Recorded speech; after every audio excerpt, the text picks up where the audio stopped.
and I'll hand over now to you guys. So thanks very much. Thank you very much. Hopefully you can hear me all right.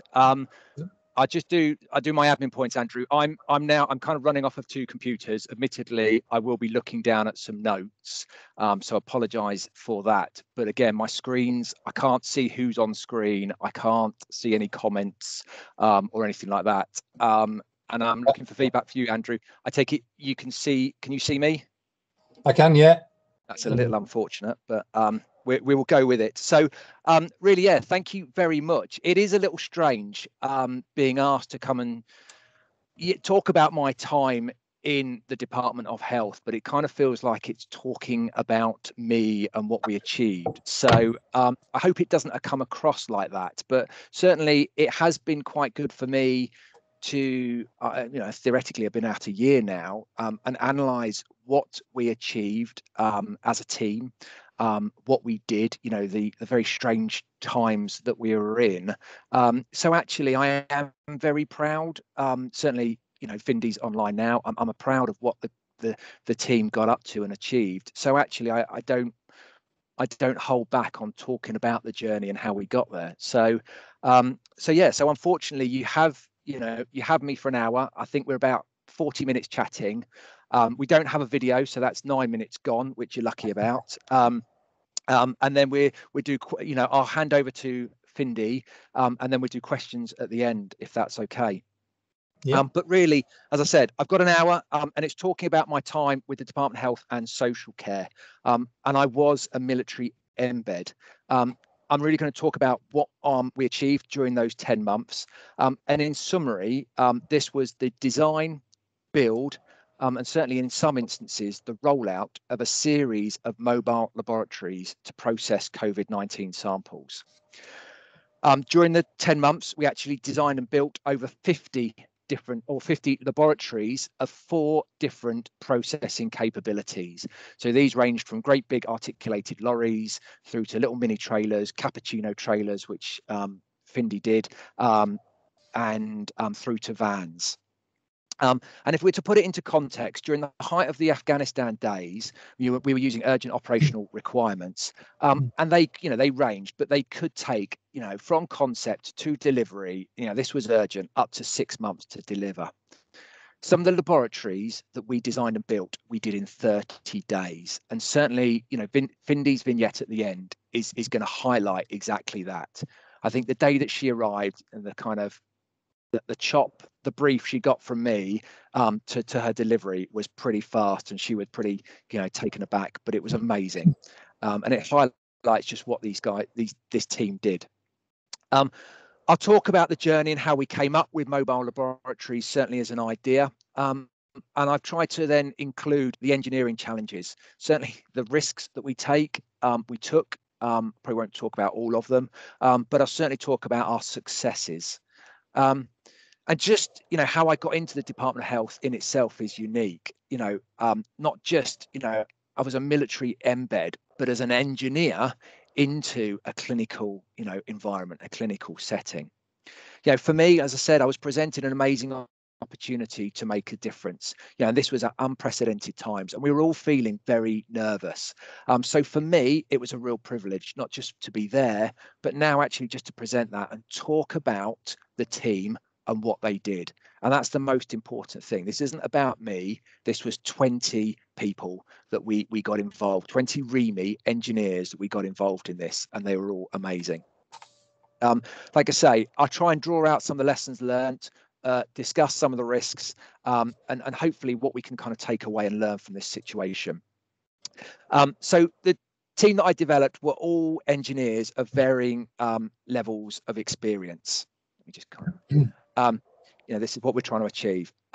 Although we were thrust into a different environment in a clinical setting, we had to gain credibility quickly. We certainly had to gain trust and achieve our objectives. Therefore, we needed to know our stuff. I expected the teams to be professional and explore their different courses of actions to come up with a solution. We didn't need to be experts in everything that we did, but we certainly needed to listen to the advice, what was given, be credible and maintain our reputation. For me, reputation buys opportunity. And in this instance, opportunity certainly brought us credibility, and credibility what was really funding our objectives. And that overall aim was to increase the testing capability of the NHS. And there on the slide is just what we're going to try and talk about today. I was supposed to have an intro video here, which actually is quite good because it was done by someone else, and it really set the scene. But I'll try and give a bit of an overview of who I am and where I come from for the non-military that are here. So about the organisation I'm from, I am a military engineering officer from the Royal Electrical Mechanical Engineers, and we provide technical engineering advice to the British Army. As an organisation, we have a number of key trade groups, which include vehicle mechanics, electronic technicians, weapons specialists, and metalsmiths, just to name a few. There are a few more, but they are just kind of, I wouldn't say the key ones, because again, conscious who we've got online, I'll create a bit of a fight. But they are certainly some of the trade groups that I used throughout this project. Can you share from a different phone? Say again, sorry. So is that, sorry. Oh, right. We also have engineering officers, and I don't, I'm quite passionate about engineering officers as well, because I think they do get overlooked. These are usually postgraduates with a technical engineering degree, and they've all been through Sandhurst. Although actually 3 of my young officers were ex-rankers, but they were all engineering officers that I talk about. They are all fantastic and extremely credible. I myself have been in the REME for about 28 years now. I did start as an ex-ranker, or as we call it, an ex-soldier, and I was an electronics technician. I am passionate about engineering, and this isn't because I'm a geek, but because I think for me, it's how I would say how I'm wired, how I will see things differently. I will certainly perform tasks differently. Initially, I thought this a bit of a problem, and certainly as I went through staff college or, the academics, they would see it as a problem. I am dyslexic. I struggle with cognitive thought, but give me a problem, give me an engineering problem, and I just, I'm happy to tackle it. That's what I will do. But I will, the other side of things, I will struggle with. So I love it. Engineering is my comfort zone. It's where I'm comfortable, and it's certainly, I will therefore try and find an engineering solution to a lot of the problems. And I think that's what's happened here with the Department of Health. I try and fall into that technical role. So at the start of the COVID pandemic in January 2020, the military response was significant. This was designated an operation, and UK Homeland response was called OpRescript. We initially saw 1 Army Logistics Brigade going into the NHS for PPE distribution, and we had a 2nd Logistics Brigade actually into the Department of Health and Social Care again, and they supported with the creation of the Test and Trace program as we know it, and we certainly saw the development of these mobile testing units, and these were these vans. There was about 235 of them that went out with a military crew initially and did all the swabbing. I myself was actually stood up for OpRescript in the summer of 2020. I was placed on 10 days notice to move for what was called winter resilience at the time. And the modelling was happening. They were doing a lot of modelling and realising that although the numbers were dropping at the time, we were lifting numbers, winter was coming and this was going to be a difficult time. And actually my role there was to be a military assistant, or we call them an MA, to an RAF 3-star who was in command. So again, not my comfort zone. That was not playing to my strengths. That's not really where I wanted to be. So then in the summer, then in September, actually the Prime Minister announced Project Moonshot. And this was a testing of 1 million people per day. Actually, I think the aim was for about 3. But I was given 24 hours to be in London and was to be in 39 Victoria Street at the home of the Department of Health and Social Care. And I certainly jumped at the chance of not being an MA in the Ministry of Defence. And it was great for me. But as it turns out, I was actually one of 5 people from the military supporting project, or as they kind of called it, Operation Moonshot. And it was just a chaotic time. The logistics brigade in that summer had just left. So therefore, really, the command and control out of the Department of Health was minimal. I'm not saying it was gone. It was some really good people trying hard. But if you think what a brigade headquarters can bring, it's fantastic. The military were also trying to claw back a lot of its resources. So the Department of Health was just trying to backfill this with contractors, consultants, and everyone they could find.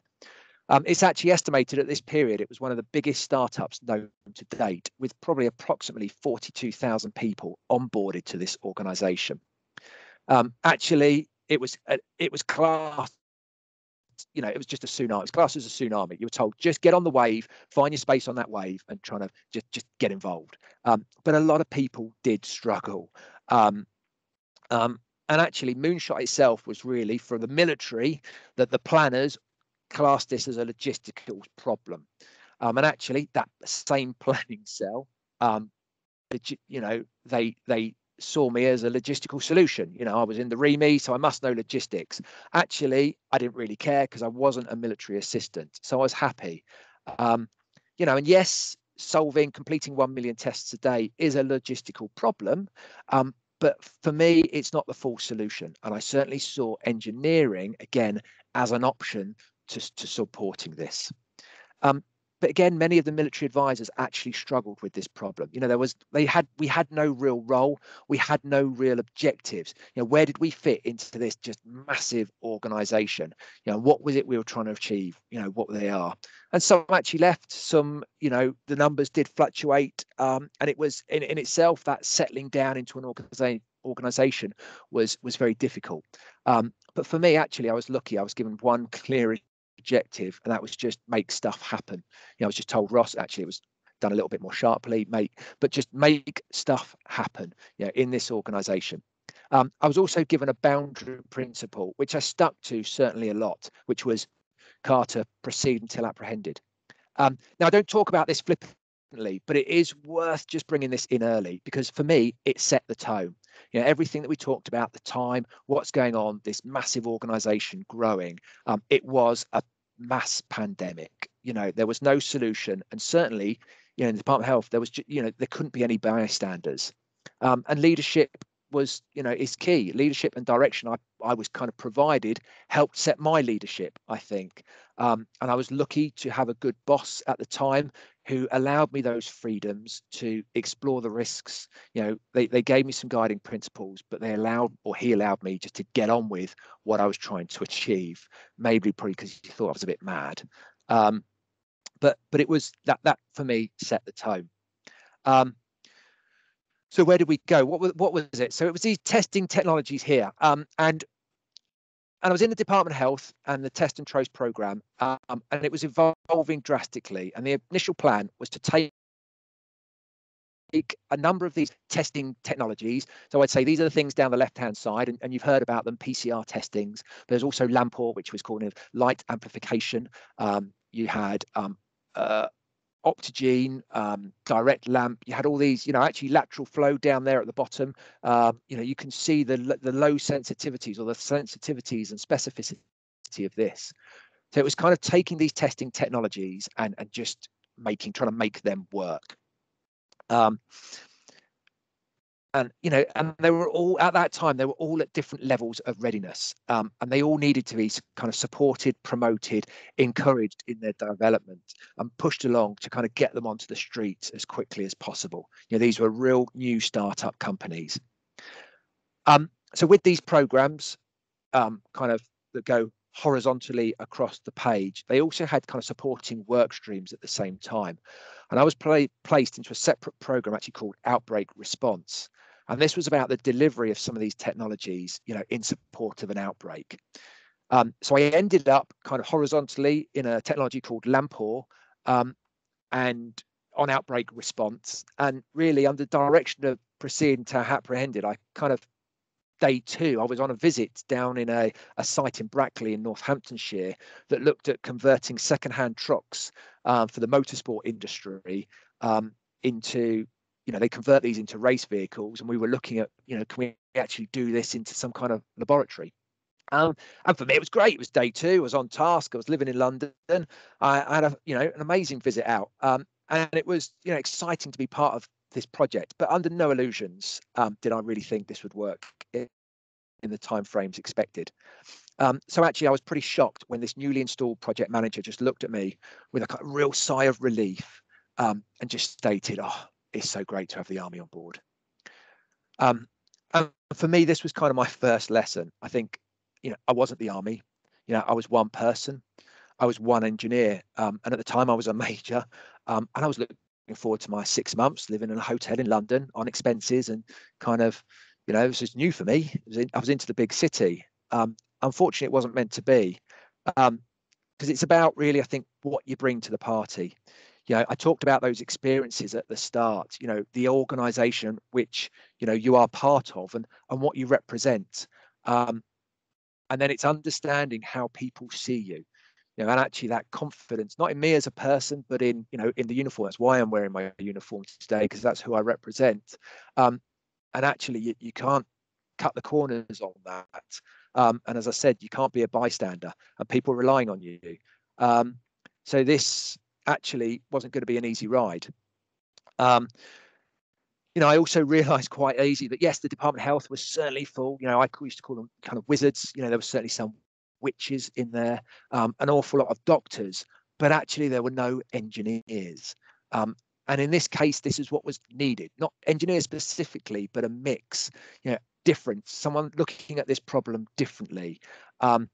And these, they were onboarding all these consultants, and they brought a wealth of experience. But actually, when you looked at them, they were coming from the banking sector, they were coming from the IT sector, they were coming from all over the place, but there was no real depth. We needed that depth. And for me, that was kind of what engineers brought to the party.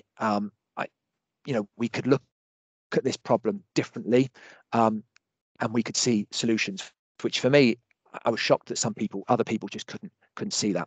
But what we were able to do was provide a balanced team. I also think as a military engineering officer, I had that clear objective, but also an objective not to fail. And we knew we needed to achieve this. This was, as I said, some people came in, they just didn't like it and they disappeared. In the military, we had no choice. We were told to be there and we had to succeed. And it's probably for these reasons that I knew if I wanted this to achieve in the timeframes required, I needed support from that core that I talked about at the beginning, my own core, the REME. And I needed those trade groups, just those trade groups that I talked about at the beginning. I knew they could help, but I knew I needed more engineers. But again, I understood how the military requirements process worked. If I was going to put in a request, I had to be, kind of a bit, I wouldn't say specific, but I had to ask for an effect. I had to ask for an electronics technician or someone, I needed to the repair of a vehicle. I needed to make a vehicle into laboratory. And actually, for that, I might have got a Royal Engineer. I might have got a Navy or even RAF personnel. Now, I'm not saying they aren't great at what they do, but again, I knew the excellence of my core, of the REME. I knew the training that they had gone through. We all had a common training. Therefore, I knew what we could rely upon. I knew the organisation. I trusted them, and I knew these were the people actually I wanted to conduct operations with. And I knew, again, I was really clear, REME had to be part of this journey. And therefore, actually, I had to kind of really be a bit cheeky and really tweak the requirement, what we were asking for. But actually, what I did is I submitted what's called a military aid to the civil authority request, or a MACA tasking. Like I say, it was a little bit sly in it, but luckily it paid off. And in this instance, actually, I got my first 7 people, tradespeople were stood up. And this was from a REME battalion commanded by, a fantastic senior NCO here. And again, with a little fine adjustment, we got them into a hotel in Brackley. And we were, they would, this was the first of the teams. It was amazing. So their aim was to support the build of this Lampore processing truck here. You can see in the picture. Like you say, it was completely unrealistic time periods we'd set ourselves. Usually this is a civilian firm. They would take, they take 6 months just to build one truck. We were asking for 4 trucks, 2 different sizes, 2 different capabilities that we'd chosen, and we were asking them to do it in 30 days. Now, the civilian crews, you know, they are experts in what they do. Don't get me wrong. These are kind of professional shop fitters and things, and they were just amazing. But come 5:30, you're pushing. You know, we were asking an awful lot from these guys, and actually, again, there was only so many people that could work around these platforms. So, as an army team, we got in there early. We shifted our work patterns. You know, we came in slightly later at 10 o'clock, but these guys worked through the night like little ninjas. And actually, they then stretched the working hours of all the other crews. I asked for 3 things from this military team: tempo, resilience, and reputation. The military crew actually kept the tempo of the whole workforce. You know, you can see it there in the left-hand side. Actually, you've got a young 19-year-old. She's working late into the night. Actually, so was everyone else. You know, the resilience of this team was also amazing. When things, you know, the wheels were dropping off, literally, things were falling apart. If you think there was a shortage of supply of plastics, you know, everything was going to these plastic tips for the PCR machines. There was a shortage of plastic in the country. There was a shortage of a lot of materials. Factories had stopped. You know, these guys and girls, you know, they just stood up.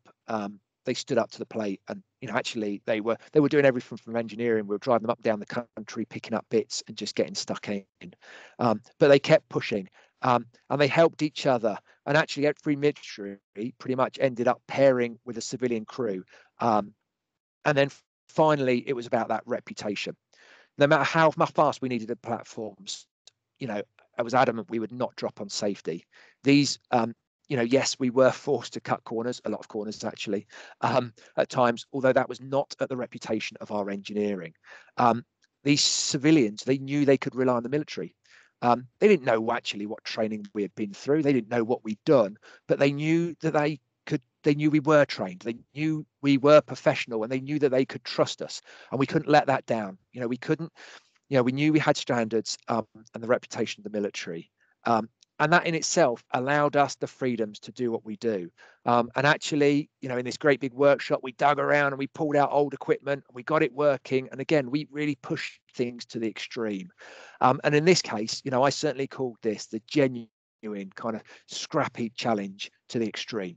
You know, it was all hands to the pump, just building these things. It was amazing.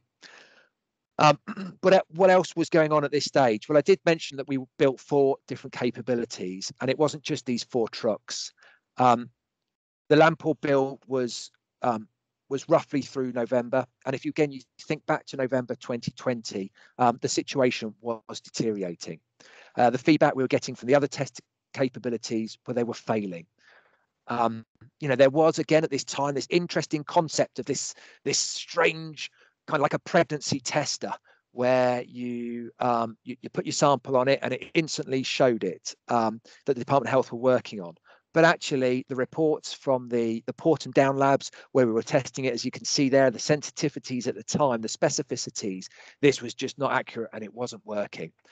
So we had to find this solution. Yeah, and therefore, actually, we needed that mass. We needed to increase the numbers through the now established lighthouse labs. And hopefully you've all heard about these lighthouse labs that kind of got set up around the country. They were amazing. And I actually, at the time, I was then part of a team as well that went around and reviewed these lighthouse labs to increase their throughput. But actually, each one was very different. I was actually one in Milton Keynes where they were testing COVID samples and knocking through the wall at the same time to expand this lab. I was like, how does this work? Is this right? But it was interesting. So, but each one was different. Each one was run by a different company, but there was a common factor. They all received their samples from the NHS Test and Trace program, and a high majority of them were from the mobile testing units. But again, the figures were very different. You know, they could be sampling down in Cornwall, but they would be processed maybe in Wales, in the Cardiff Newport branch, or samples were taken in Sussex and they were processed in Milton Keynes. So for me, there was that transit time that, again, if we could reduce that transit time, then we could increase the numbers. And this therefore bore, you know, the concept which supported my role as outbreak response of why not taking the processing to the swabbing. And if successful, you know, for me, and if this was all about the capability race, then I was really adamant that mobility should be a capability in itself. And we saw that table and we talked about the different stuff. And I was really pushing that mobility was a capability. I wrote what we would call in the military just a short concept paper. It wasn't, it was like a one-page brief that I just, bombarded people with. And I floated it around the Department of Health. But it did get mixed reviews. As we said, there was these different capabilities, and now people became what I would call very product precious. They were very much about their capability must win. And a lot of people lost the focus of, well, it was about the mass, the overarching aim, and people became quite focused in their own stovepipe. So a lot of people were trying to do down other capabilities. But again, that's probably about your resilience. When people throw your idea out, sometimes I think you've just got to keep pushing it, keep being passionate about it, keep, if you see a solution, you just kind of got to go with it. Again, for me, it was quite easy. It was about proceed until apprehended again. And I was convinced, and I stuck to the idea. To make this work, I had to bulk out my facts. So I bulked this out with a kind of concept of operations. This is all stuff that we would do in the military. So it wasn't me coming out with anything genius, but I kind of came out with a concept of how we would use these mobile laboratories. I wrote some key user requirements. I'd been around the Lighthouse labs. I saw what a lab needed. You need a kind of biosafety cabinet. You needed a gowning area. You needed somewhere to, prevent your infection control. And we wrote that into some key user requirements. And I just kept plugging the idea that, again, mobility should be an additional testing capability, and it should stand of its own program. And I don't really know if this was through, coincidence or reputation. But I also at the time hooked up with a company that was experimenting with a new kind of PCR technology.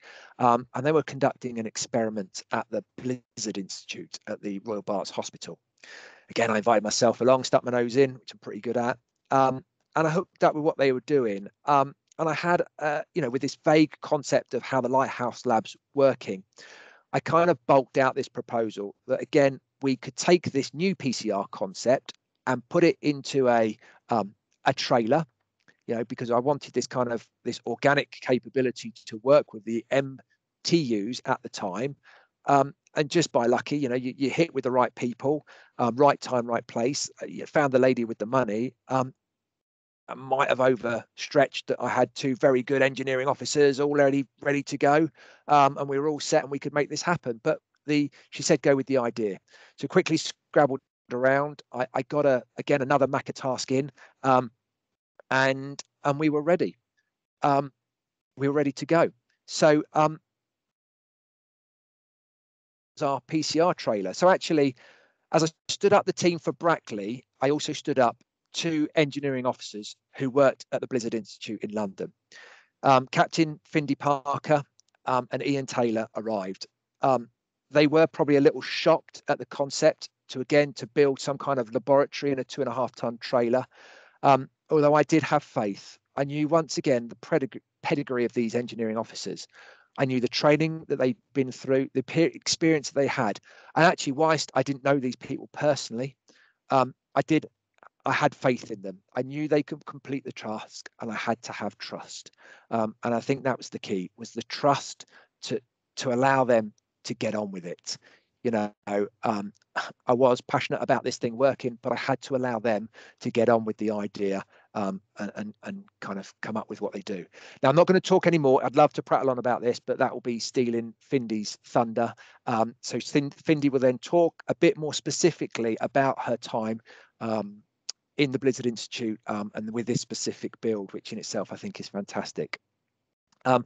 So that then really, I think, brings me back to Capability 3 and our truck site in Brackley. With the success of the build, again, it brought me credibility, and it allowed me a little bit more flexibility to destroy that, really. But no, a little bit more flexibility to explore and experiment. As I said, these timelines, they're not sequential, and actually all this was just happening at the same time. All this was simultaneous. Everything was going on. But I was talking to the right people, certainly with the big trucks, the Lampor, and these PCR trailers, and I was getting the right clinical input and governance to support these designs. This also brought in different stakeholders with their own requirements, and now Hampshire Hospital Foundations Trust were trying their own scheme to increase the throughput with the use of automation. Again, they just needed a little space to do it. So for me, having identified a trailer at the Brackley Boneyard, as I called it, I convinced the owner to allow the team to work on it. With a little equipment, begged, borrowed or stolen, we actually extended that Brackley team and rotated the trade groups to suit. So again, I knew I couldn't get another Macca in, but I worked with that battalion, and under the cup, we rotated the right people through. We got some engineering officers to support, and we got a new team, the specific team for that to support. And we really basically built a third capability. And this was in itself, this was the real REME project. And again, this was so successful in itself. This is now currently, you can see it down in the right hand corner there. This in itself is at Basingstoke Hospital. They love it that much. They've gone and actually bought this trailer off of the Department of Health and the company itself. And it's working fantastically down there with a whole load of automation platforms inside it. So really now at this stage, again, we talked about the time, mobile laboratories or mobile processing, as we'd called them, are starting to become a thing. We'd actually briefed the Prime Minister on what we were doing, which is great because it just unlocked more money. But actually, a little worried about its success, Deloitte, who was our primary consultant or contractor, stood up a program manager now to take over the running of this program itself. And I myself then provided the engineering input. We had representatives from certainly the SAGE panel, and I had two fantastic professors came in to advise on what we were doing. And it was this point, actually, at this point, I decided it was best to update or gain my chartered engineering status. When you're working with the SAGE panel kind of professors and a lot of experts, and I was at the time a kind of REME engineering officer, I needed a bit of credibility. So that then really leaves us to our fourth capability, which was the vans. So now what we've done is we've taken that excellent work that Fionidi had done with the 2.5 ton trailers. We were the right people, seen what we've done, what we were trying to achieve. Like I say, we've been briefing the right people, and we unlocked the money for a further 30 vans. This initially set up as a design and build task for the REME. And again, I got another 2 engineering officers were stood up for this.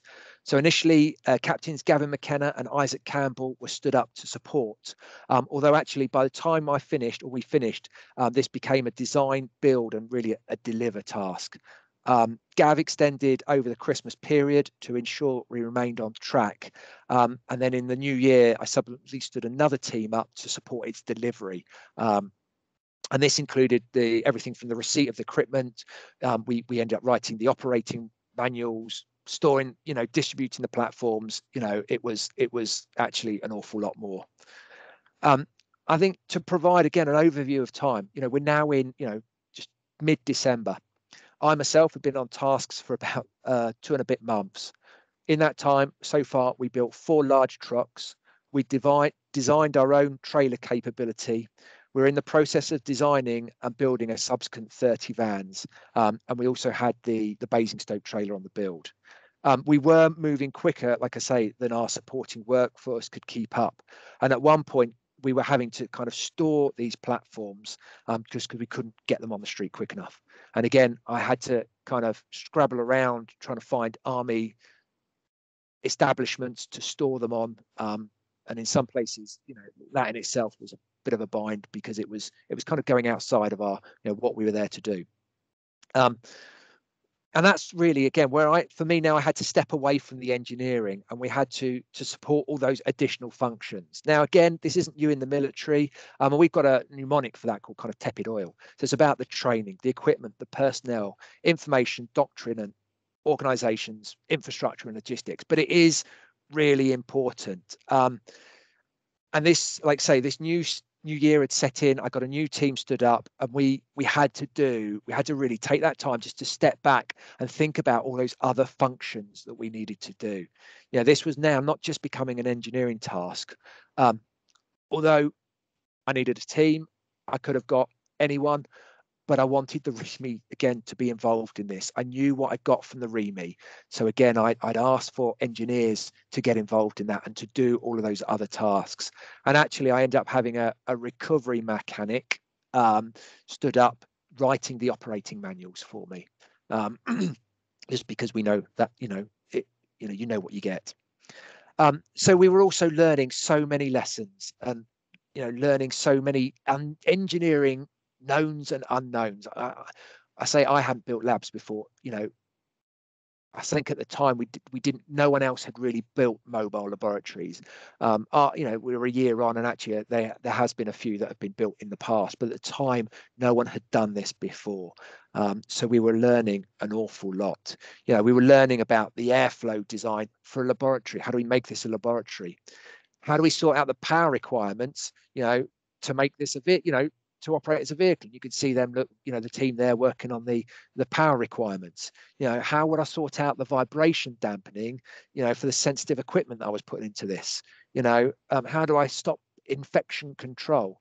There was a lot, and we had to learn a lot very quickly. But we also linked into many organizations for advice and direction and ensure we were capturing these lessons learned. We also trialed some of these concepts. We set up our own little power requirements. Temperature was a big thing. We were, again, knew that we were going into the winter and we had to get the heating right in this thing, even though, and the wind, we were building awnings for these things.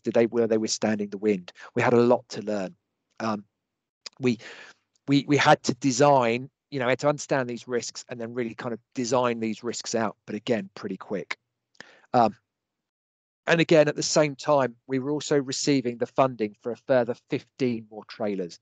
So the excellent work that Fionidi had done unlocked us more funding, so for 15 more of those trailers. So again, a further 2 more engineering officers were stood up for this task.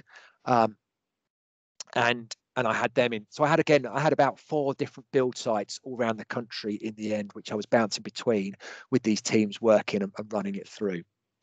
So it was pretty busy, and I think that was there. So what was the military input? And I think this slide here, we've just tried to highlight, certainly the key, that was all the people that were involved. That was the names there of the amazing people that kind of got this going. I've highlighted it, but it also highlights that in the end, it didn't just consist of engineering. We did design, we did build, we did supply, and also logistics. And then also at one point, I ended up sending a REME captain, army officer, up to Scotland on one of the big trucks that we had up there, which is quite strange, consulting on the consultancy firm and what they were doing. And I found this really interesting because in the military, and what he did was an amazing piece of work. But in the military, we're all too quick to rely on consultants to solve our problem, what they do. But actually, what this guy did was amazing. And I wouldn't say ripped apart, but analysed what they were doing and improved what they were doing. They didn't like it, but it was very clear facts in front of them, what we needed to improve to make things right. And again, we shouldn't underestimate the value of the people that we have and we work with.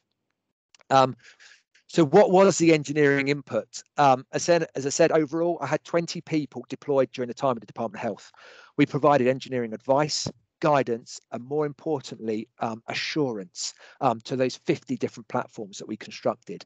And here is just some of the products, that we built. Here is, in the end, I linked into a firm that was able to, I built computational fluid dynamics. This here, we were able to understand, that was certainly the fresh air index. I called them inside this platform, where you think, actually, I've built a bit of a box with 2 people are going to operate in it. It's going to be a bit smelly after time. How do I get that right? We were understanding this was an airborne virus. So we did computational fluid dynamics to support the airflow inside the platform. There's the airflows that we put inside it. We did the vibration analysis to support certainly some of the warranties. Again, we did reports on the winter conditions and the effects of these platforms in the winter, because they were just getting blown apart. We did 3D drawings. Again, we had to have the drawings to understand what we were doing, because we were kind of building on the hoof. So we again, that was 5 Battalion were fantastic, and they came down and did 3D drawings on the platforms. We did 360 models just to sell, and I talk about that we didn't sell it enough what we were doing, which made it kind of difficult. But there you can actually see that's a picture of one of the vans. That was pretty much the vans that we built. So at the start, it was all about winning kind of the influence and our credibility, those levers of influence to get the job done. And the big trucks certainly provided me that credibility to ship in more people, to ship in those engineering officers, which solved the problem.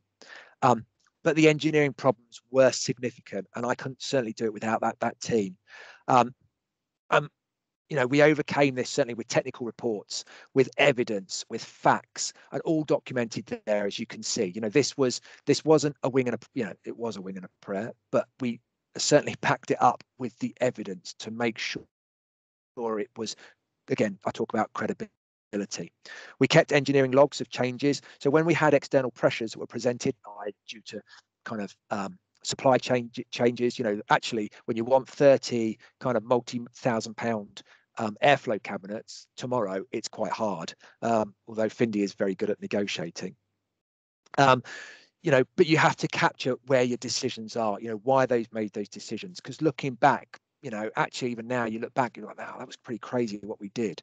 But it was making the decisions, and what we actually found was a lot of people in this organization were not willing to make the decisions, and in the military actually we're very good at that, and it's not something to be, it is key sometimes in these times. But I do think probably actually looking back, this was now becoming my weakness. I was on a military aid to civil authority task, although when actually I was asked who was I supporting, I couldn't actually answer.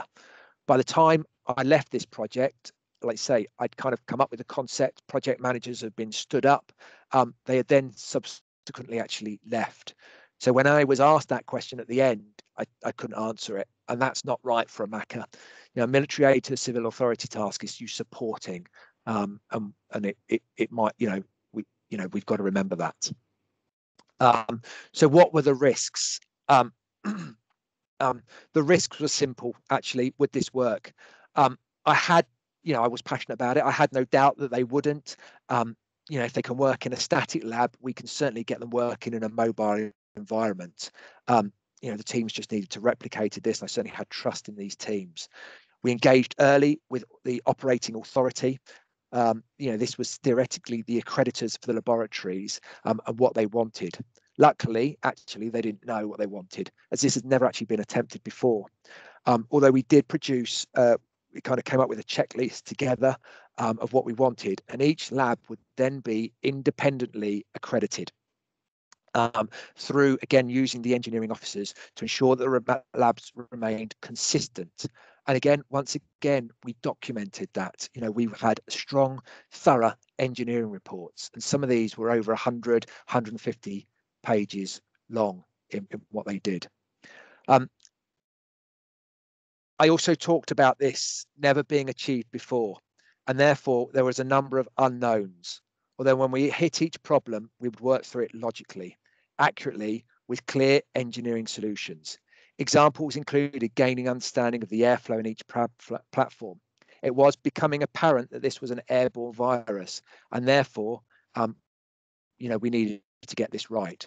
As discussed, I had 2 excellent professors supporting this, and you've seen it. We were able to model the airflow in each platform and provide an understanding of what was happening.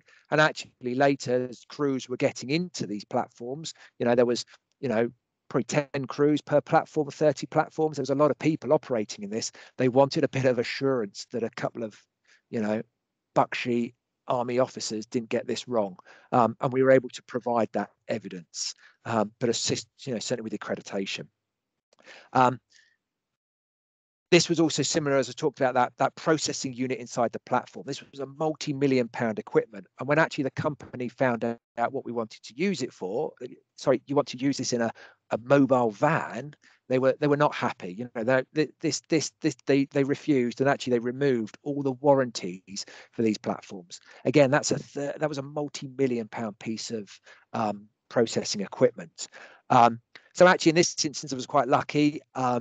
I provide some support efforts, you know, from a previous role. I used to work in airdrop. So for me, that was about shock attenuation and vibration. And this was, again, a simple kind of vibration problem, vibration analysis.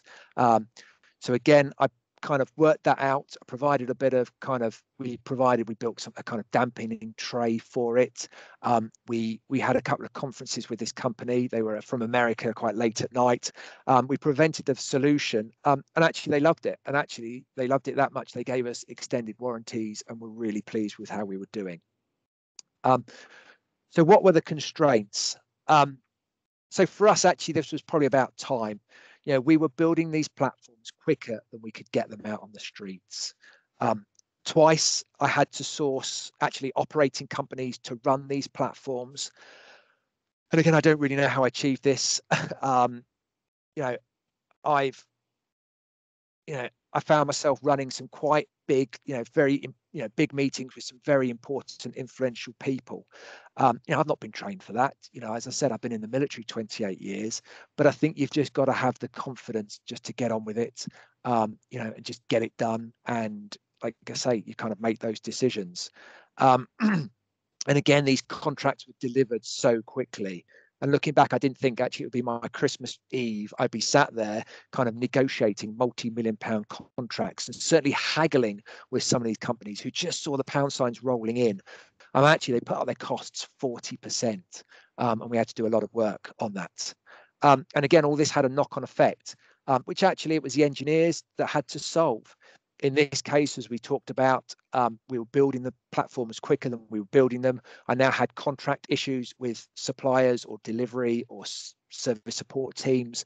So we were kind of finding space to saw them to allow then the commercial teams to go in and certainly negotiate to get it right. I think, but it's also, you know, if we're talking about constraints, it's worth talking about those pressures. And I don't really, you know, I was too quick. I didn't have time to think about it at the time, but it wasn't until I left, I think, that I really realized the biggest pressures. Again, it was that time to complete, you know, but it was also, sorry, it was the pressures was from the military. The military now were looking at what certainly I was doing, and the people, and they saw it as a bit of a boys network, you know, old boys network. I was getting in an awful lot of REME, and they were, you know, they were certainly unhappy with what I was doing. But again, mainly because I didn't have the time to promote what I was doing. As I talked about there, it's about your influence. You know, I should have promoted these achievements, promoted this success. You know, the influence is a real game changer and is one of the biggest battles in what you're trying to achieve. I didn't do that, so people were unsure of what was happening, but I was kind of going full steam. And I've talked about those external pressures, certainly from consultants, contractors, you know, that technology race, and people became product precious. You know, they didn't see that bigger picture was about, well, it's about increasing the mass and however we do it. But again, in that case, for me, you had to kind of stick to what your assumptions of what you know and just go with it. And then the leadership issues.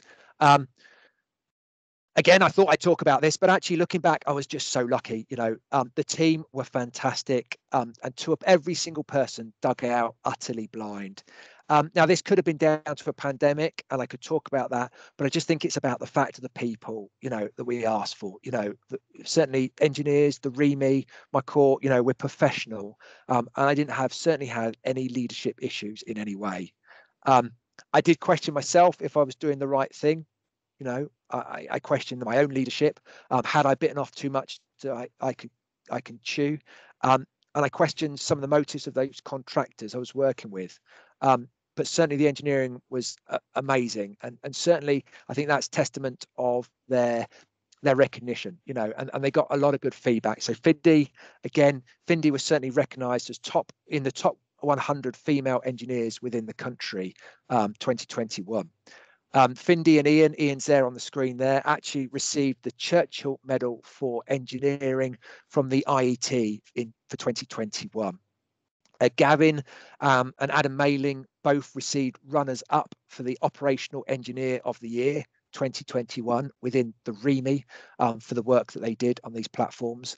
And Tim Davies, he received Best Senior NCO in the REME, and he was also awarded an MBE on the New Year's Honours List this year, but that was also in support, I must say, of his work. You know, he works on electronic countermeasures as well. So it was about that team and what they did. So that's it really. Just to conclude, it was fantastic what they did. I had 10 months on task. I had a fantastic time. I had, more importantly, a fantastic team. And without that team, we wouldn't have been able to deliver what we did. You know, 4 different capabilities that you can see on the screen. 50 different platforms in all over that 10 months, and they're still getting used today. They are still used in outbreak response. They've been used on some very bespoke tasks. Actually, one of the platforms was with our specialist user in the military for some of their things. We sent them to the COP in Scotland, and they've been fantastic what they do. So it's been amazing. And that's my conclusion.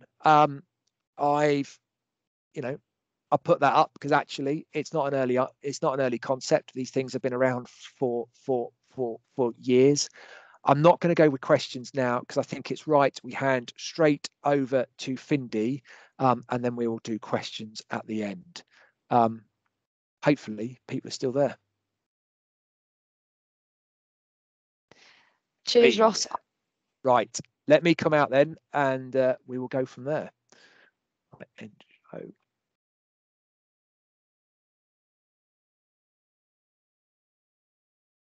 bear with me.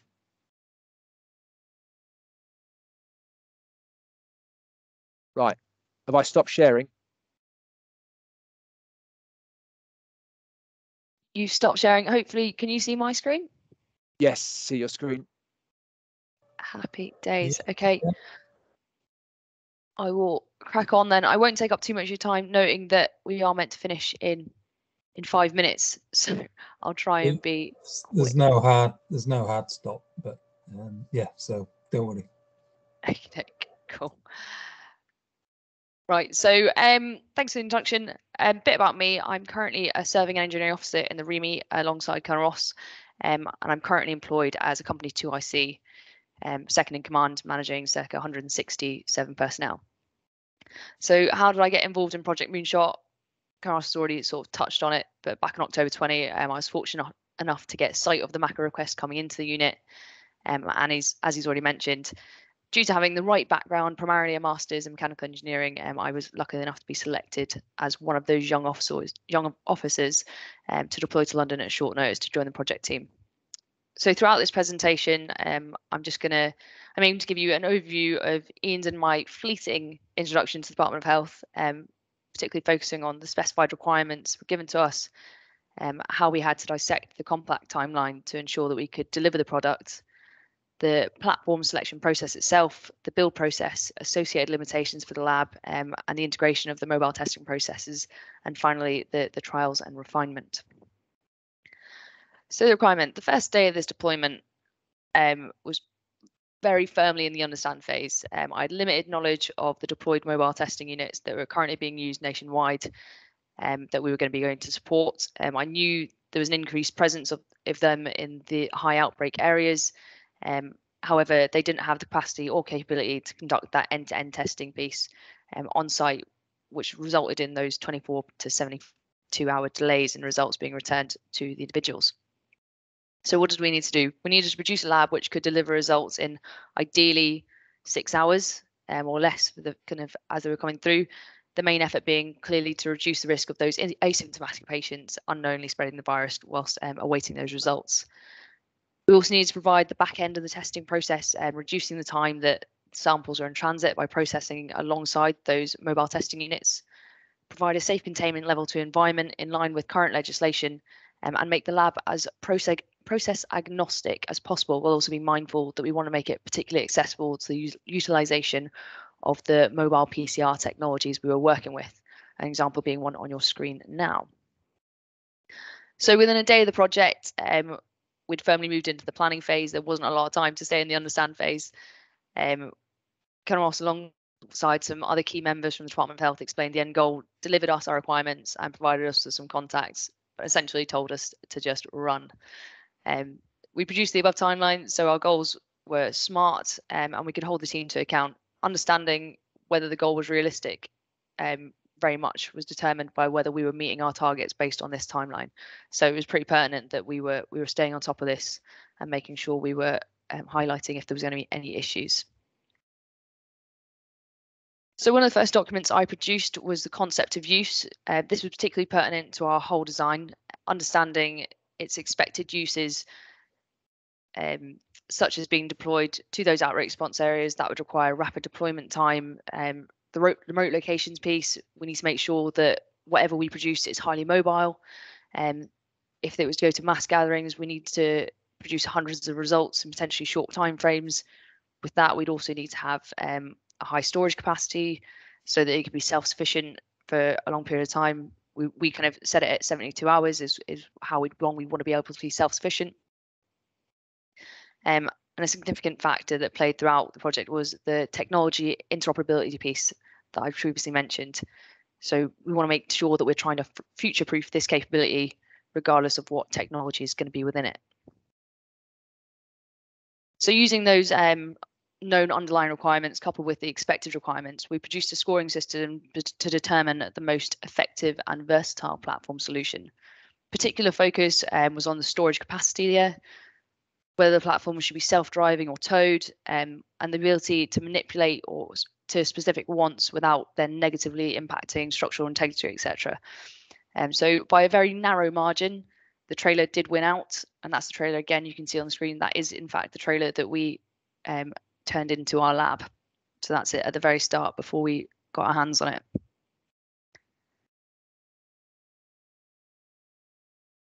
So our key user requirements, we need to make sure that we could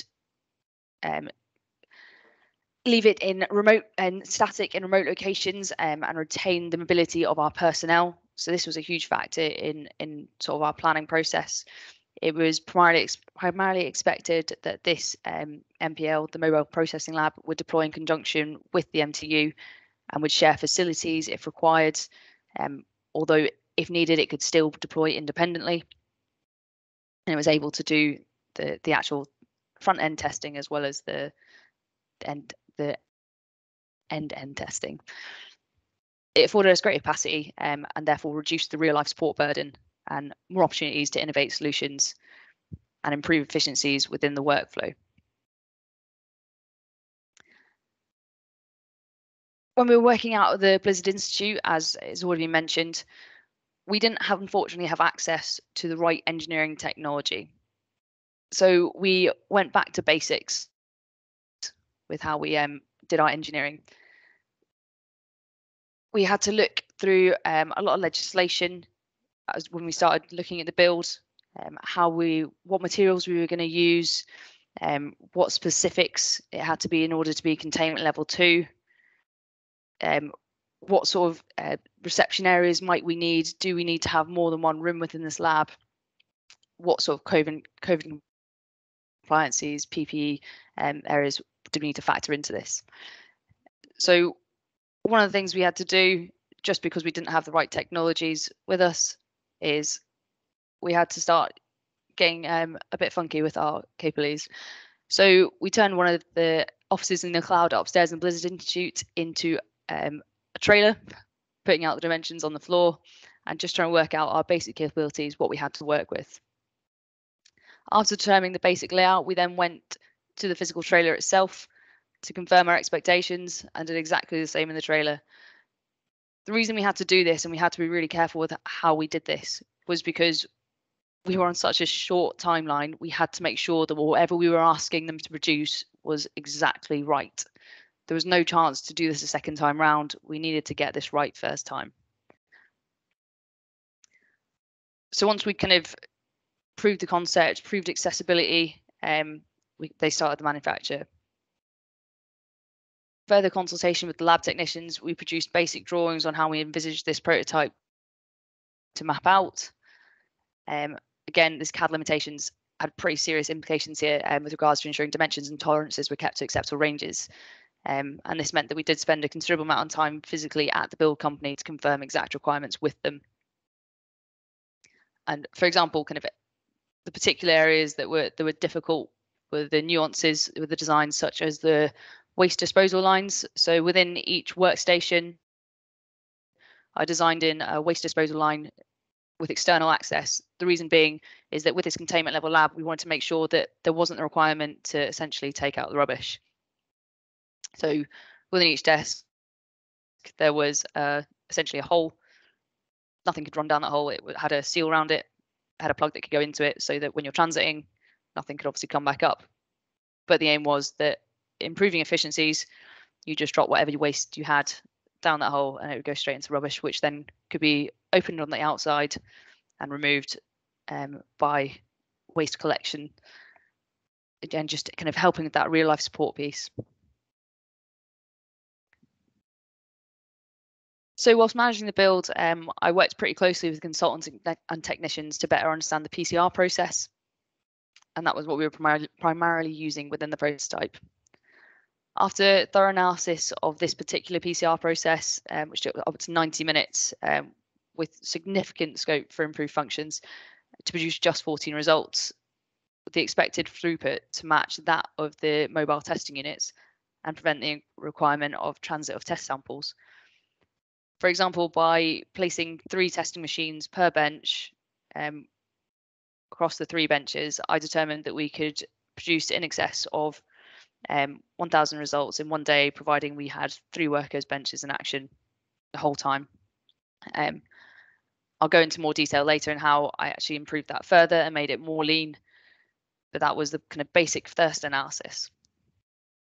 Throughout the analysis, considerable time was also spent on understanding the legal and safety requisites for the containment level 2 lab, or the containment level 2 hood within this PCR method. So originally it was made clear to us there'd be absolutely no requirement for a containment level 2 hood. But after conducting thorough risk analysis alongside research into the hoods and into the methods being used, we confirmed that although it would reduce the overall capacity of our lab, and we would definitely not be able to have the 3 stations, the safety technicians far outweighed the requirement for throughput. At this point, the MTUs, I believe, were only producing 1/3 of the tests that we could process in that 12-hour period. So the sacrifice to us was pretty negligible, and ensured the lab could also be future-proofed for alternate technologies that don't potentially nullify the virus. So that was a big bone of contention throughout the build process.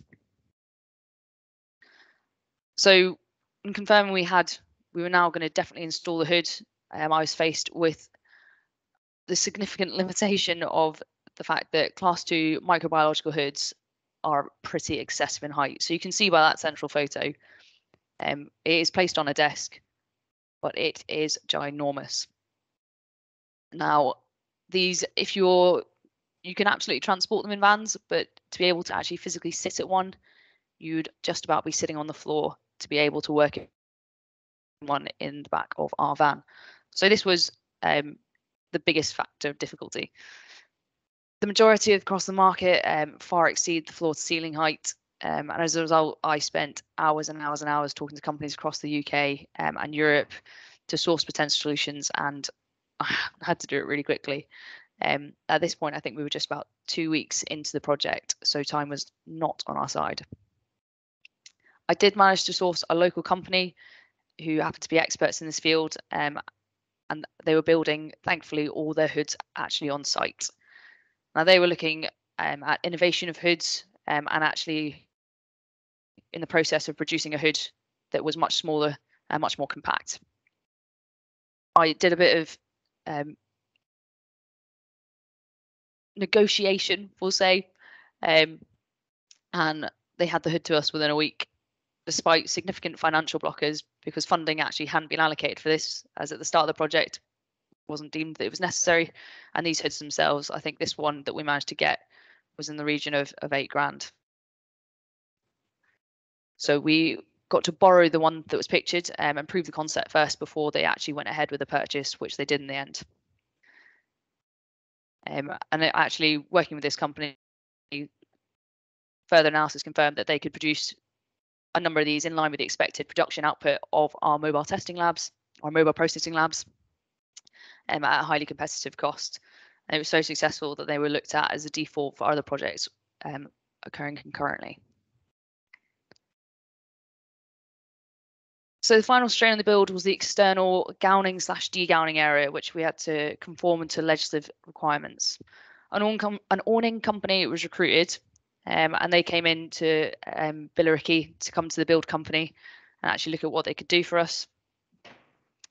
And this was, I think, in the end of week 2. So they were absolutely content that they could give us an enclosed area that could be built into the lab, and it could be collapsed and built within 30-minute period. Now their timeline was 3 weeks. Clearly that would take us past the end of the build time and wasn't going to be acceptable. With a little bit of persuasion, I had them turned around within 5 days, and they appeared the following Monday with the new awning ready to fix to the side of our vehicle. So I was quite impressed with that. And this is what the result of what they did. So we gave them the specs of what we required, meaning that we had to make sure that it was really secure, especially deploying to remote locations. We needed to make sure that if it was particularly windy, there was a way to fully secure it down, and there wasn't going to be any chance of it lifting up the air and taking the van with it.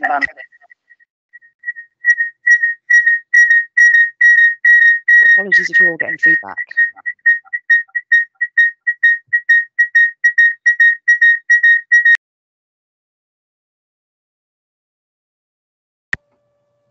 That should be fixed. Can you still hear me? Yep. Yep. Perfect. Okay, so yeah,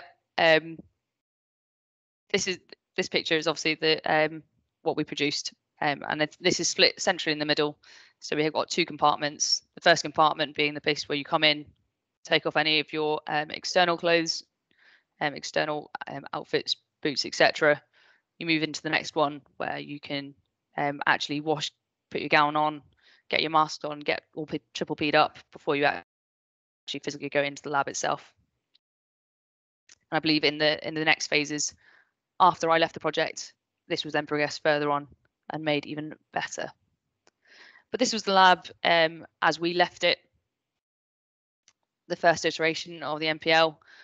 Even at this stage, we were highlighting numerous areas to increase its capability, make it more user-friendly, make it more adaptable to emerging technologies, and just make it essentially tidy it up. So you can see in one of the pictures the current storage of the actual processing units themselves. Ideally, they wouldn't be there, but because of the interoperability piece, we didn't want to create bespoke storage for that at that time. It wasn't a kind of primary factor in our decision making. We just wanted to make the lab a functioning, capable lab. So it's areas like that which would have been improved. So going through the trials evaluation, we did a static assessment first. So we got lab technicians physically out to the lab in Billericay to test the function and determine if there was any areas that could be sorted there and then.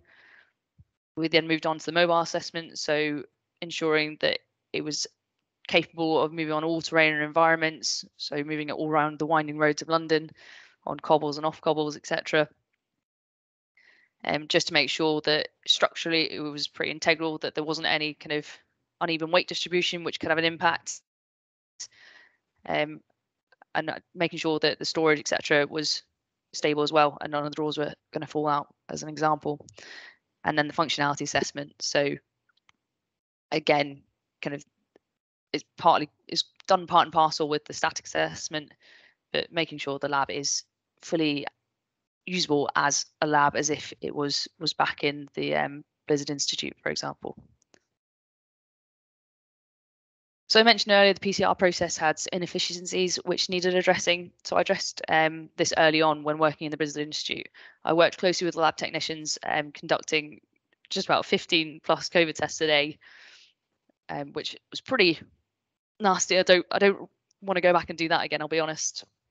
But that was just to prove the testing machine capabilities first.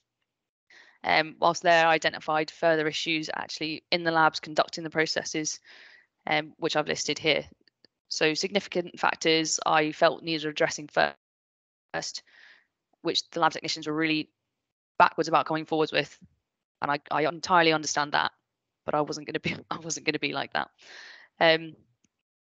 So the tubes that were contained within the process, the platform that they sat in was made of sponge, so it was entirely unstable due to the weight of it. It was flimsy, and quite often would result in results becoming contaminated. Things like the foil lids, they had such tiny tabs on them, you can just about see them in the photo if you look really closely with the white ring. So they're really tiny tubes in essence, but the foil tabs on them, it was nigh on impossible to try and remove them when you were double gloved. I deemed that to be a pretty quick manufacturing fix, so I highlight that up, and I believe they changed it too quickly.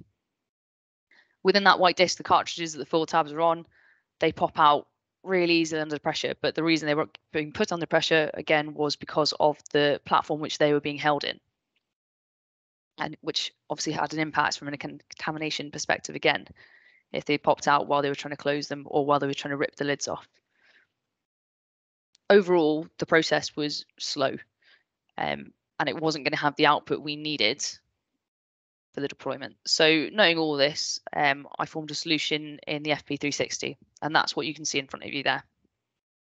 So this made the whole process far more lean, and it reduced the overall time by nearly 20 minutes for every 14 samples. The great thing about it is it can be autoclaved, it reduces the environmental impact. Obviously the sponge ones being thrown away after every single use, that's just an unnecessary impact when this can be autoclaved and cleaned and used again and again and again. So we produced 9 of these for the lab, and they sit on the shelves above, although clearly not an absolute requirement. They can be used for anything, but this was definitely something to improve this particular process and increase our output to more than 1,500 results in one day. You'll notice it's called FP360 because the FP is my initials. So just finally, looking on the opportunities for a young officer. So yeah, the mobile processing lab, it was built successfully to meet all the key user requirements, deliver the capability that could support mass testing for producing up to 1,500 samples a day in a mobile platform. It was light, agile, could be easily deployed to outbreak areas, and it has really quick setup and delivery. To me, that means tick, we have done our job. We've produced something that is absolutely adequate to move out into the field now. Absolutely, there's areas which needs to be improved, but as a first iteration, as a first prototype, I think we were pretty on the money. Whilst working, it was a pretty high pressurized environment. Colonel Ross has already mentioned this. We were working all hours, and it was really crucial that we had the support of the team around us. Colonel Ross and Ian kind of being the main kind of bulk of it, but I think the reason the project was such a success is because of the tight-knit relationships we also built with the rest of the Army cohort deployed, but also the civilian companies who we were so reliant on to produce our requirements. We were in contact with them near daily, and it was really kind of helpful back and forth. So I think the relationships there were key in the success of this. The decision-making piece, we were empowered to make a lot of decisions. Just due to the significant hesitation held within the companies we were working with, meant that we just would not complete the projects at all within the timelines. So we had to make those big decisions, and I think this is one of the few times as a young officer you'll get to be making those big decisions. Probably looking back with rose-tinted glasses, but if I was given this opportunity again, I would absolutely I'd take it in a heartbeat. I think the ability to do real engineering with a tangible output is something that's going to stick with me for a long time, and I really hope it saved lives. That's all from me. Any questions? That was fantastic, both of you. Really interesting, and yeah, you both talked, you know, obviously very knowledgeable about the subject, and I'm sure you could talk for hours. But yeah, have we got any questions?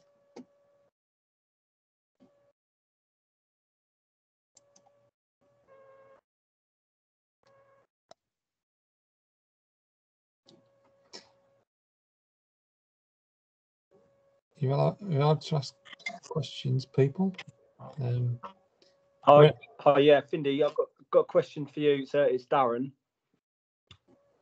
How we doing? How much sort of interaction did you personally have with like civilian sector, and obviously coming from the army, how did you find, because obviously the language that we use is completely different, and how did you find that interaction?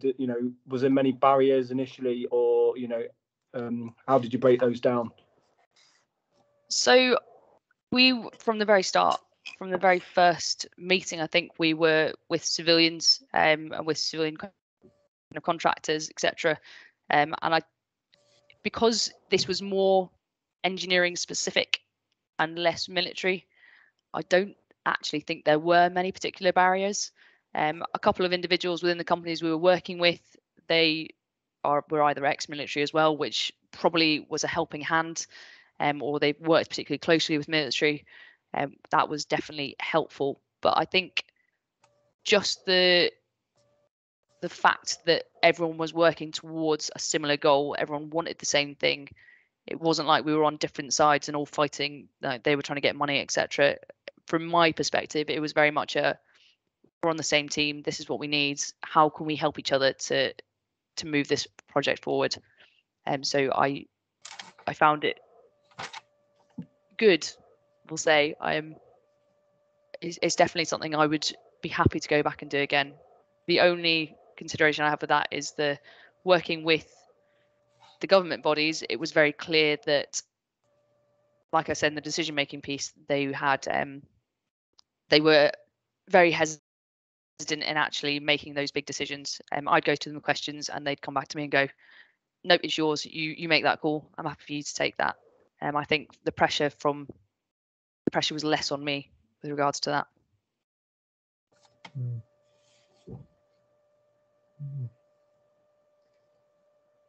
Yeah. Observation from me, when the army gets called in to help and things, I don't know if it's just my perspective, but tend to be seen as, people to sort of man fire engines and man ambulances and provide grunt, I suppose, for want of a better term. But clearly you've demonstrated here just another side where you've really come in and taken charge, and the engineering input, the designs, that leadership, decision making has clearly been instrumental in making this happen. And I remember the time when, the tests were getting turned around in 3 days, 4 days, or whatever it was, and it was unacceptable really at the time. So it's fantastic what you've achieved. Yeah, it really is. I think Andrew, just come back on that. I think it's making sure we promote. I'm key. I'm really conscious. We don't promote, certainly in my core, in the REME, or let's just say as engineers. We're all engineers in this audience. We don't promote enough what we do. So yes, when we look at the military, we just see it as that infantry component. But there is so much more that the military does, and as engineers we should be promoting that. And that's why actually I didn't want this to come across as about me and my story, but about what we did as engineers. And I'm sure there's people on this call have all done some amazing things, and we should be really proud of that and promoting it. Because again, I'm very passionate about selling that and what we do, because you've got to promote that next generation as well. But in this case, yeah, there is so much more that the military can do. Yeah. I also like the term used, proceed until apprehended. That's it's fabulous, that. Yeah, and actually some of the project managers, when I used to tell them that, they used to put it on their wall and they loved it. I was very lucky though, you know, I again, I look back, you know, when, like say, some of the big risks that we were doing, or the big, you know, taking the big risks, I couldn't really get it wrong. And I do understand that, you know, what would happen is if I got it wrong, and I used to say this to Fionidi, we're just going to get sent back, you know, and we still got a job and we're still going to get paid by the end of it. So we were very lucky in that instance. And I do understand that. And some of the people, as we said, that we were working with, if they lose their jobs, and again, in this environment, they were out on their ear.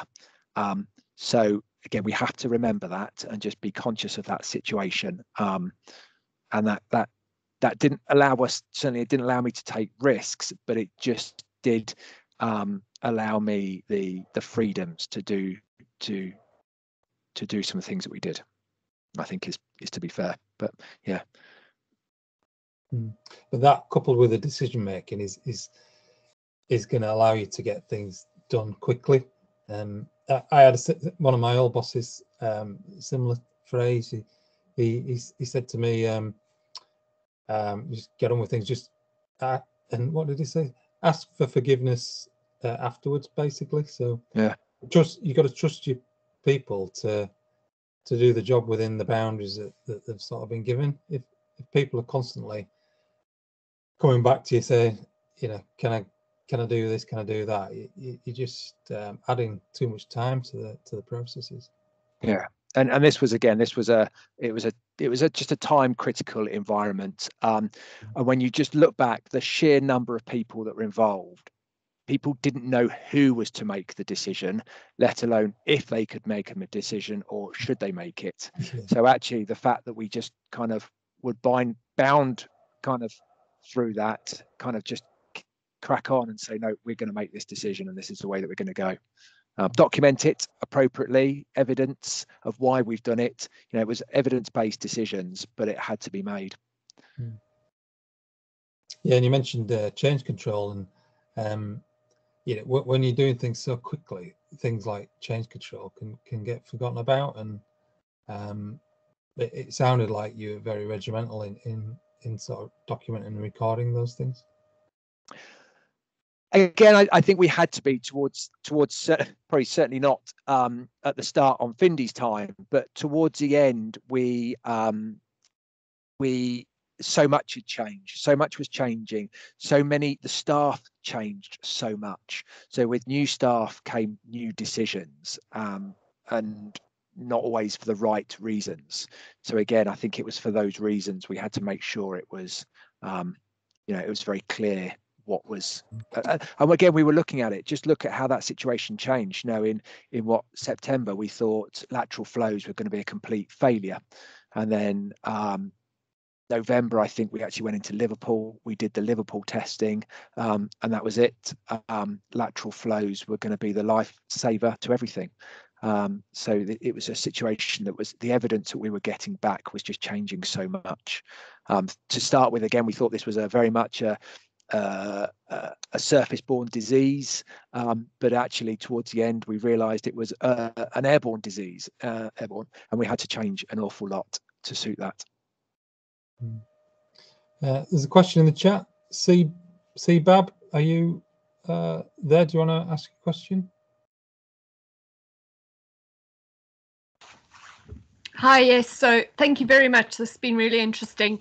I was wondering, those engineering evaluation reports that you've got, are they actually available to the public? Because that is definitely something I can imagine would be useful to kind of develop these things further or reutilize for other equipment in those machines, in the trailers and vans and everything. I think, I'll be honest, I don't even think they're available to the Department of Health. As we've said, teams have changed so much.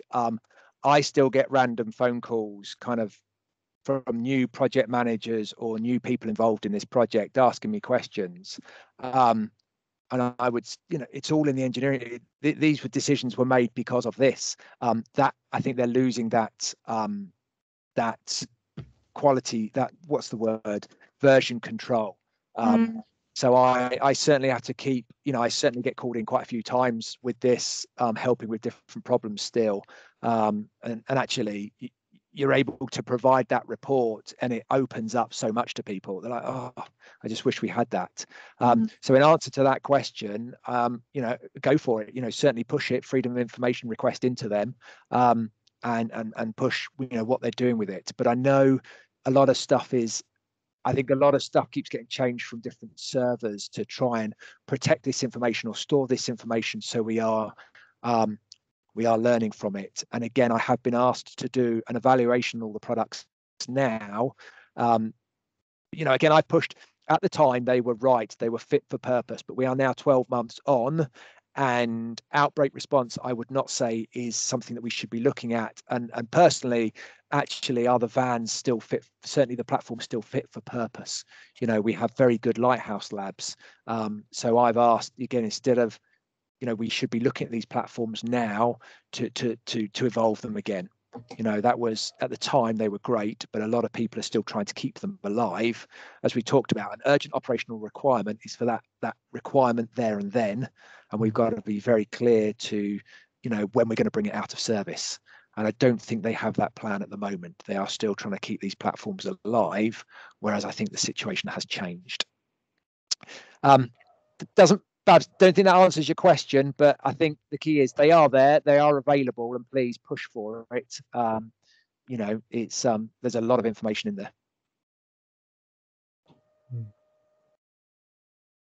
Great. Is there any more questions, anybody? I think a few people have sort of dropped off, but yeah, is it anybody got any more questions for Ross or Findi? No. Well, I'll close it there. And yeah, thoroughly entertaining, and a lot of detail that you presented there. So thank you very much. And yeah, if I just ask everyone that's still on the call to give Ross and Findi thanks for that. Cheers, Ross. Cheers, Findi. It's always hard to give a round of applause on the Teams call, but yeah, thank you so much, both of you, for that, and thanks everybody for coming along and listening and taking part. Any final words, Ross, Findi? No, I think, again, apologies really for going on. I do, apologies for that. You did say you did an hour and a half, but thank you very much, certainly, for the invite. And like you say, it's for me, it's just fabulous to talk about the amazing things that these guys and girls do, and just that amazing things that Findi and Ian achieved. So again, for me, it's thank you to this team. Yeah, and thank you for everything that you did. Yeah, helping us all through this pandemic. Well done, Ross. Well done, Findi. You've done us proud. Thanks very much. Yeah. Cheers, Paul. Cheers, then. Bye-bye. Thank you. Thanks. See you later, guys. Bye. Cheers. See you later.